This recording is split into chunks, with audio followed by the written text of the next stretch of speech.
एक ओंकार सतनाम करता पुरख निरभौ निर्वैर अकाल मूरत अजूनी सैभं गुर प्रसाद जप आद सच जोगात सच है भी सच। सतगुरु जी परमेश्वर दी परमात्मा दी महिमा करते हुए ये फरमान करते ने कि परमात्मा ने ये सारी सृष्टि रच के ते जिहड़ा अपना पसारा सारा पसार के सब दे उत्ते मेहर भरिया हथ रखिया होया है। कोई भी जीव परमात्मा दी बख्शिश तो अधूरा नहीं है। परमात्मा ने सब दे उत्ते बख्शिश कीती हुई है। सिर ऊपर कर धारियो अपना हथ सब दे उत्ते रखिया होया है। ते इस तो अगे कहंदे ने कृपा कठाक अवलोकन कीनो दास का दुख बेदारियो। सारा संसार दे जीव अपने कर्मां दा कीता फल भुगतदे ने। संसार दे विच जन्म लैण दा मूल कारण मनुख दे पिछले कर्म ने। पर जिहड़ा मनुख प्रभु परमात्मा दी शरण पै जांदा है, परमात्मा उहदे ते मेहर भरिया हथ रख के उहदे जिहड़े दुख सुख हुंदे ने उन्हां नूं दूर कर दिंदा है। गल है परमात्मा दी शरण पैण दी। जद तक मनुख गुरु दी संतां दी परमात्मा दी शरण नहीं पैंदा तद तक इसनूं ये गल समझ नहीं आ सकती। मनुख अपने हंकार दे नाल जिन्ने मर्जी कर्म करी जावे उन्हां कर्मां दा फल होएगा चंगा जां माड़ा। पर जिहड़ा परमात्मा है ये किसी कर्म दा फल नहीं है कि मैं फलाना कर्म करा तो मैनू परमात्मा मिल जावे। ऐसा नहीं है। परमात्मा किरपा दा परमात्मा दे पात्र बणींदा है किरपा दे नाल। ते किरपा करदा है गुरु जां कोई अनुभवी महापुरुष। जिस तरह बाबा नंद सिंह जी महाराज होए ने, उन्होंने पुच्चों वाले बाबा जी दी हालांकि उन्हां दा जिहड़ा सुभाਅ सी वो जन्म तो ही भगती भाव वाला सी, पर फिर भी वो सेवा करते करते बहुत ही सेवा करते करते हजूर साहब पहुँचे। उत्थे उन्होंने गागर की सेवा की ते सेवा करके जो रात नूं उस तो बाद परमात्मा का नाम जपते सन ते उन्हां दा मन जिहड़ा सी उन्हां दे मन की उमंग इक्को ही सी कि परमात्मा का मिलाप परमात्मा दे नाल अभेदता। उन्हां दे मन की जिहड़ी कामना सी वो केवल ते केवल इन्नी सी। सेवा करन दे नाल होर फल मिल सकते हैं। शुभ कर्म करोगे तो जीवन अच्छा हो जाएगा, अच्छे परिवार दे विच जन्म मिल जाएगा, सुख सुविधावां बणियां रहणगियां। पर इहदे नाल परमात्मा दा अभेदता नहीं होएगी। चंगे कर्म करन नाल कर्म चंगे हो जाणगे, उन्हां दा फल अच्छा हो जाएगा। पर जिहड़ी परमात्मा दी अभेदता है ये किसी ना किसी गुरु संत दे सन्मुख होया ही हुंदी है। बाबा नंद सिंह जी ने हजूर साहब बहुत सेवा की ते सेवा करन दे कारण उपरंत उन्हां दे मन विच भावना आई ही सी परमात्मा दे नाल अभेदता। ते एक दिन उन्हां नूं सुपने दे विच दसम पातशाह श्री गुरु गोबिंद सिंह जी महाराज जी दे दर्शन होए ते उन्हां ने आख्या कि जिहड़ी तेरी भावना है तू पंजाब चले जा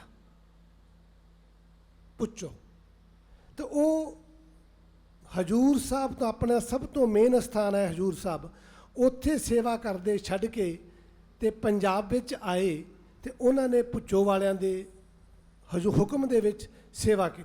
पुच्चो वाले जिहड़े संत सन वो ब्रह्म ज्ञानी संत सन, परमात्मा दे नाल अभेद सन। ते जो उन्होंने हुक्म कीता वो बाबा नंद सिंह जी ने जिंदगी भर घुमाया। जदों उन्हां दे विच उन्हां दी किरपा हो गई, उन्हां नूं परमात्मा नाल अभेदता हो गई, फिर भी वो हुक्म बाबा उन्हां जी दे पुच्चो वालियां दा ही मनदे रहे। एक बार दी गाथा है ਕਿ ਬਾਬਾ ਨੰਦ ਸਿੰਘ ਜੀ ਮਹਾਰਾਜ ਕਰੋਲ ਦੇ ਟਿੱਬੇ ਤੇ ਬੰਦਗੀ ਕਰਦੇ ਸਨ। ਜਦੋਂ ਬਾਬਾ ਜੀ ਦੀ ਪ੍ਰਭਤਾ ਬਹੁਤ ਵੱਧ ਗਈ ਤੇ ਸੰਗਤਾਂ ਮਿਲਣ ਵਾਲੀਆਂ ਬਹੁਤ ਆਉਂਦੀਆਂ ਸਨ ਤੇ ਬਾਬਾ ਜੀ ਇਕਾਂਤ ਪਸੰਦ ਸਨ। ਉਹਨਾਂ ਨੇ ਰਾਜਾ ਸਾਹਿਬ ਨੂੰ ਕਹਿ ਕੇ ਪਟਿਆਲੇ ਵਾਲੇ ਨੂੰ ਤੇ ਉੱਪਰ ਕਰੋਲ ਦੇ ਟਿੱਬੇ ਤੇ ਜਾਣ ਦਾ ਪ੍ਰੋਗਰਾਮ ਬਣਾ ਲਿਆ। ਉੱਥੇ ਰਹਿੰਦੇ ਸਨ ਤੇ ਉੱਥੇ ਇੱਕ ਪਹਾੜ ਤੋਂ ਥੋੜ੍ਹਾ ਥੱਲੇ ਖਿਆਲੀ ਰਾਮ ਹੁੰਦਾ ਸੀ। ਉਹ ਖਿਆਲੀ ਰਾਮ ਪਹਾੜੀਆ ਸੀ, ਉਹ ਉੱਥੇ ਰਹਿੰਦਾ ਸੀ। ਉਹ ਬਾਬਾ ਜੀ ਦੇ ਦਰਸ਼ਨ ਕਰਨ ਵਾਸਤੇ ਆਉਂਦਾ ਸੀ ਤੇ ਬਾਬਾ ਜੀ ਨੇ ਉਹਨੇ ਪੁੱਛਿਆ ਕਿ ਬਾਬਾ ਜੀ ਕੋਈ ਸੇਵਾ ਦੱਸੋ। ਤੇ ਬਾਬਾ ਜੀ ਕਹਿਣ ਲੱਗੇ ਤੇਰੇ ਘਰੇ ਗਊ ਹੈਗੀ ਆ? ਉਹ ਕਹਿੰਦਾ ਹਾਂ।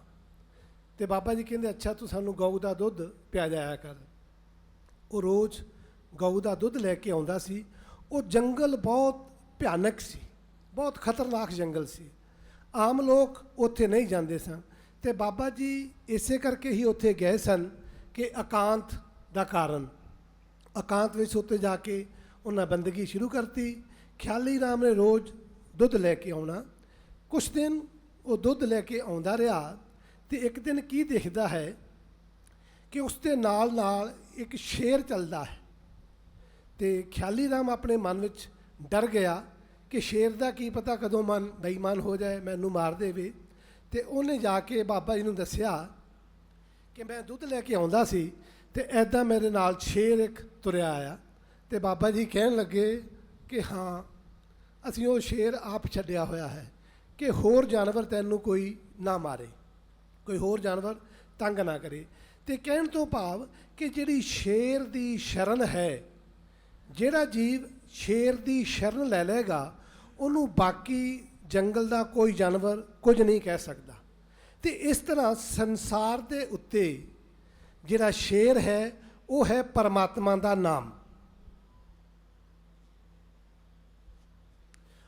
ਸੰਸਾਰ ਦੇ ਉੱਤੇ ਸ਼ੇਰ ਹੈ ਪਰਮਾਤਮਾ ਦਾ ਨਾਮ। ਤੇ ਜਿਸ ਮਨੁੱਖ ਨੇ ਪਰਮਾਤਮਾ ਦੇ ਨਾਮ ਦੀ ਸ਼ਰਨ ਲੈ ਲਈ ਫਿਰ ਉਸ ਨੂੰ ਸੰਸਾਰ ਦਾ ਕੋਈ ਦੁੱਖ, ਕੋਈ ਪਰੇਸ਼ਾਨੀ, ਕੋਈ ਭੈ ਨਹੀਂ ਰਹਿ ਜਾਂਦਾ। ਤੇ ਮੂਲ ਹੈ ਸੰਸਾਰ ਦੇ ਉੱਤੇ ਪਰਮਾਤਮਾ ਦਾ ਨਾਮ। ਤੇ ਇਹ ਮਿਲਦਾ ਹੈ ਸੰਤਾਂ ਦੇ ਕੋਲੋਂ ਜਾਂ ਮਹਾਂਪੁਰਸ਼ਾਂ ਗੁਰੂ ਦੇ ਕੋਲੋਂ ਨਾਮ ਮਿਲਦਾ ਹੈ। ਜਿਹੜੇ ਨਾਮ ਦੇ ਅਭਿਆਸੀ ਨੇ ਉਹਨਾਂ ਦੀ ਸ਼ਰਨ ਵਿੱਚ ਜਾਈਏ ਤਾਂ ਪਰਮਾਤਮਾ ਦਾ ਨਾਮ ਮਿਲਦਾ ਹੈ। ਤੇ ਜਿਨ੍ਹਾਂ ਨੇ ਵੀ ਪਰਮਾਤਮਾ ਦੇ ਨਾਮ ਜਪਣ ਵਾਲਿਆਂ ਦੀ ਸ਼ਰਨ ਲਈ ਉਹਨਾਂ ਦਾ ਪਾਰ ਉਤਾਰਾ ਹੋ ਗਿਆ, ਕਿਉਂਕਿ ਪਰਮਾਤਮਾ ਦਾ ਨਾਮ ਸ਼ੇਰ ਹੈ। ਤੇ ਜਿਹੜਾ ਸ਼ੇਰ ਦੀ ਸ਼ਰਨ ਲੈ ਲੈ ਸੰਸਾਰ ਦਾ, ਜੰਗਲ ਦਾ ਉਹਨੂੰ ਕੋਈ ਭੈ ਨਹੀਂ ਰਹਿੰਦਾ। ਤੇ ਬਾਬਾ ਨੰਦ ਸਿੰਘ ਜੀ ਨੇ ਪੁੱਚੋ ਵਾਲੇ ਸੰਤਾਂ ਦੇ ਕੋਲ ਜਾ ਕੇ ਉਹਨਾਂ ਦੇ ਕੋਲੋਂ ਨਾਮ ਦੀ ਦਾਤ ਪ੍ਰਾਪਤ ਕੀਤੀ ਤੇ ਉਸ ਦਾ ਆਰਾਧਨ ਕੀਤਾ। ਤੇ ਜਿਹੜਾ ਵੀ ਜੀਵ ਬਾਬਾ ਨੰਦ ਸਿੰਘ ਦੀ ਸ਼ਰਨ ਵਿੱਚ ਚਲੇ ਗਿਆ, ਪੰਜਾਬ ਵਿੱਚ ਇੱਕ ਕਹਾਵਤ ਮਸ਼ਹੂਰ ਹੈ ਕਿ ਬਾਬਾ ਨੰਦ ਸਿੰਘ ਜੀ ਮਹਾਰਾਜ ਕਿਆ ਕਰਦੇ ਸਨ ਕਿ ਜਿਹੜਾ ਜਾਨਵਰ ਵੀ ਇਸ ਠਾਠ ਦੇ ਉੱਤੋਂ ਦੀ ਲੰਘ ਗਿਆ ਉਹਦਾ ਲੇਖਾ ਧਰਮਰਾਜ ਨਹੀਂ ਪੁੱਛੇਗਾ। ਕਹਿਣ ਤੋਂ ਭਾਵ ਇੰਨਾ ਹੀ ਹੈ ਕਿ ਜਿਸ ਮਨੁੱਖ ਨੇ ਪਰਮਾਤਮਾ ਦੇ ਨਾਮ ਦੀ ਬੰਦਗੀ ਕੀਤੀ, ਭਜਨ ਕੀਤਾ, ਉਹਨੇ ਆਪਣੇ ਆਪ ਨੂੰ ਪਰਮਾਤਮਾ ਦੇ ਨਾਲ ਅਭੇਦ ਕਰ ਲਿਆ। ਤੇ ਬੰਦਗੀ ਬਾਬਾ ਜੀ ਕਿਸ ਤਰ੍ਹਾਂ ਕਰਾਉਂਦੇ ਸਨ? ਹਮੇਸ਼ਾ ਇਹੀ ਕਹਿੰਦੇ ਸਨ ਕਿ ਇਹ ਸਮਝੋ ਕਿ ਪਰਮਾਤਮਾ ਸਦਾ ਮੇਰੇ ਅੰਗ ਸੰਗ ਹੈ। ਜਦੋਂ ਮਨੁੱਖ ਅੰਗ ਸੰਗ ਸਮਝਣ ਲੱਗ ਪਏਗਾ ਕਿ ਹਮੇਸ਼ਾ ਪਰਮਾਤਮਾ ਮੇਰੇ ਅੰਗ ਸੰਗ ਹੈ, ਫਿਰ ਉਹ ਪਾਪ ਨਹੀਂ ਕਰੇਗਾ। ਜਦੋਂ ਪਤਾ ਹੋਵੇ ਕਿ ਮੇਰੇ ਤੋਂ ਕੋਈ ਵੱਡਾ ਮਨੁੱਖ ਮੇਰੇ ਨਾਲ ਹੈ, ਉਹ ਮੈਨੂੰ ਦੇਖਦਾ ਹੈ ਤੇ ਮਨੁੱਖ ਗਲਤ ਕਰਮ ਨਹੀਂ ਕਰਦਾ। ਤੇ ਜਦੋਂ ਗਲਤ ਕਰਮ ਨਹੀਂ ਕਰਦਾ ਉਹਦੇ ਜਿਹੜੇ ਕਰਮ ਨੇ ਨਿਰਮਲ ਹੋ ਜਾਂਦੇ ਨੇ। ਤੇ ਨਿਰਮਲ ਕਰਨ ਵਾਲਿਆਂ ਦਾ, ਕਰਮ ਕਰਨ ਵਾਲਿਆਂ ਦਾ ਜਿਹੜਾ ਮਨ ਹੁੰਦਾ ਹੈ ਉਹ ਸਦਾ ਸ਼ਾਂਤ, ਸਦਾ ਸਹਿਜ ਵਿੱਚ ਰਹਿੰਦਾ ਹੈ। ਤੇ ਜਦੋਂ ਮਨੁੱਖ ਸਹਿਜ ਵਿੱਚ ਰਹਿੰਦਾ ਹੈ ਤੇ ਨਾਮ ਦਾ ਬੀਜ ਉੱਥੇ ਪ੍ਰਫੁੱਲਿਤ ਹੁੰਦਾ ਹੈ। ਜਿਹੜਾ ਮਨੁੱਖ ਸੰਸਾਰ ਦੀਆਂ ਵਸਤੂਆਂ ਮਗਰ ਭੱਜਾ ਜਾਂਦਾ ਹੈ, ਵਕਾਰਾਂ ਮਗਰ ਭੱਜਾ ਜਾਂਦਾ ਹੈ, ਉਸ ਦੇ ਮਨ ਨੂੰ ਹਮੇਸ਼ਾ ਭੈ ਰਹਿੰਦਾ ਹੈ ਕਿ ਮੈਨੂੰ ਕੋਈ ਦੇਖਦਾ ਨਾ ਹੋਵੇ, ਉਹ ਡਰ ਰਹਿੰਦਾ ਹੈ। ਤੇ ਜਿਹੜਾ ਨਿਰਮਲ ਕਰਮ ਕਰਦਾ ਹੈ ਉਹ ਨਿਰਭੈ ਹੁੰਦਾ ਹੈ। ਤੇ ਨਿਰਭੈ ਮਨ ਦੇ ਵਿੱਚ ਪਰਮਾਤਮਾ ਦਾ ਨਾਮ ਜਿਹੜਾ ਹੈ ਉਹ ਪ੍ਰਫੁੱਲਿਤ ਹੁੰਦਾ ਹੈ। ਤੇ ਜਦੋਂ ਪ੍ਰਫੁੱਲਿਤ ਹੋ ਜਾਂਦਾ ਹੈ ਮਨ ਟਿਕ ਜਾਂਦਾ ਹੈ। ਟਿਕੇ ਹੋਏ ਮਨ ਵਿੱਚ ਪਰਮਾਤਮਾ ਦਾ ਅਕਸ ਮਨੁੱਖ ਨੂੰ ਪ੍ਰਾਪਤ ਹੋ ਜਾਂਦਾ ਹੈ ਤੇ ਜੀਵਨ ਦੇ ਮਨੋਰਥ ਦੀ ਪੂਰਤੀ ਹੋ ਜਾਂਦੀ ਹੈ।